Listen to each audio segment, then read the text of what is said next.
Solat di Mekah, adakah waktu larangan? Ataupun Mekah open, tak ada waktu larangan.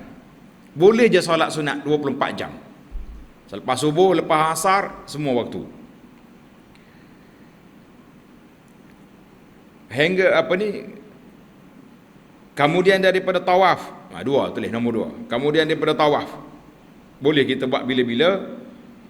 Maka sungguhnya diriwayatkan daripada Nabi SAW akan rukhsah pada yang demikian itu. Dan sungguhnya telah berkata dengannya, mana pendapat yang mengatakan boleh solat sunat di Mekah tanpa larangan, diterima oleh siapa? Diterima oleh siapa? Satu kaum daripada ahlul ilmi, ulama-ulama dari kalangan sahabat-sahabat Nabi radhiyallahu anhum, dan mereka yang datang kemudian daripada sahabat Nabi, nama dia tabi'in. Tuan-tuan tanda, orang jumpa Nabi nama dia sahabat, orang yang jumpa sahabat Nabi nama dia tabi'in, orang yang jumpa tabi'in nama dia atba'ut tabi'in. Kemudian orang tak ada lagi dah gelaran, orang panggil ulama al-ummah, salafus salih. Maka mereka telah menerima pandangan yang mengatakan tak ada larangan selepas waktu di Mekah. Dan dengan dialah, dengan pendapat tiada larangan itulah berkata Asy-Syafi'i, pendapat mazhab Syafi'i, Imam Ahmad dan Ishaq. Itu tulis, itu pendapat yang pertama. Dia kata tak ada waktu larangan di Mekah. Mana dalil? Tulis dalil tepi ni, kita tak ada dalil ni, saya tambah. Dalam buku Mekah, sejarah Mekah yang ana tulis tu, ana masuk dah, tak cerita ni. Dalil hadis Nabi mengarahkan penjaga Masjid Haram. Nabi mengatakan ya Bani Abdul Manaf, wahai Bani Abdul Manaf, penjaga Masjid Haram ini, mu jangan larang orang nak solat di dekat Kaabah ini malam atau siang. Itu dalil dia. Baik. Pendapat yang kedua, tulis Qaf 2, baru kita tak mudah nak ingat. Qaf 2, mana pendapat Al-Qaulus Tsani, pendapat yang kedua. Dan setengahnya telah menegah oleh satu kaum daripada ahlul ilmi, dari kalangan sahabat Nabi sendiri sallallahu alaihi wasallam. Dan mereka yang kemudian daripada mereka itu akan sembahyang di Mekah. Tak ada, Mekah tak boleh solat sunat juga waktu larangan, macam di tempat lain. Kemudian daripada asar dan kemudian daripada subuh. Dan pendapat ini diterima oleh siapa? Oleh Sufyanus Tsauri, ulama salaf, dan Imam Malik bin Anas, Imam Darul Hijrah, Imam Madinah, dan sebahagian daripada ahlul Kufah, puak-puak mazhab Hanafi.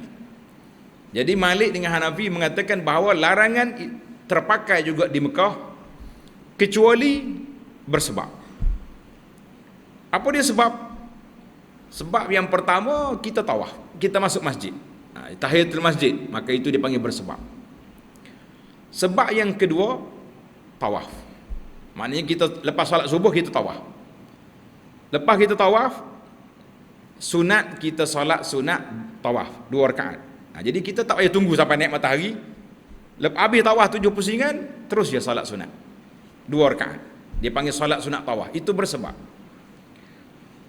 Pernah satu masa Sayyidina Umar radhiyallahu anhu, dia tawaf lepas subuh. Dia tawaf lepas subuh. Kemudian dia tak solat sunat. Dia naik kenderaan dia pergi ke Bi'ru Tuwa. Bi'ru Tuwa ni tempat telaga yang Nabi kita rehat sebelum masuk tawaf. Sampai di sana naik matahari baru dia solat sunat. Jadi ini pandangan yang kedua yang mengatakan di Mekah, walaupun di Mekah tetap juga larangan itu berlaku. Adapun hadis tadi, hadis yang Nabi kata Bani Abdul Manaf, mu jangan larang orang nak tawaf di rumah ini, itu Nabi kita larang orang tawaf. Dan kalau lepas tawaf nak solat sunat boleh. Maka timbullah dua pandangan di sini. Jadi mesti para jemaah akan tanya, habis kita apa solusi untuk kita, nak buat ke tak nak buat? Jadi anak kata perkara itu khilaf. Ada ulama kata boleh, ada kata tak boleh. Jadi kita ambil jalan tengah. Maknanya kalau kita tawaf, selepas tawaf walaupun lepas asar, kita solatlah sunat.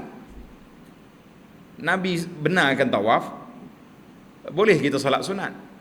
Habis kalau kita tak tahu nak solat saja, kita kata kita ambil pandangan yang sederhana, banyak lagi amalan lain yang kita boleh buat, seperti baca Quran, zikir waktu pagi, zikir waktu petang.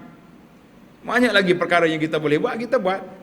Habis waktu nak solat, nanti lepas maghrib solatlah sampai ke isya, boleh je. Masuk waktu duha boleh solat je sampai ke dekat zuhur. Jadi kita kata ada khilaf dan kita lebih ambil jalan pendekatan yang tidak bertembur dengan khilaf. Wallahu alam. Oh, saya nak solat juga, kata dipersilakan, ikut pandangan ulama yang membenarkan.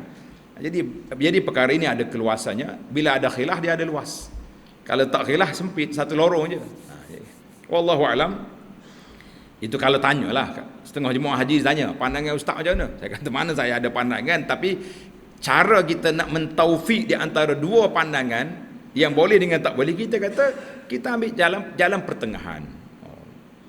Oh, saya nak qada tak ada waktu larangan. Tadi dia kata solat dalam waktu larangan yang tidak dibenarkan itu, iaitulah yang dibenarkan pada waktu larangan ini solat qada. Solat qada tak ada waktu larangan. Solatlah bila-bila pun. Dan solat sunat bersebab. Di antara solat sunat bersebab tahiyatul masjid dan solat wudu. Maknanya lepas kita ambil wudu, kita solat sunat al-wudu.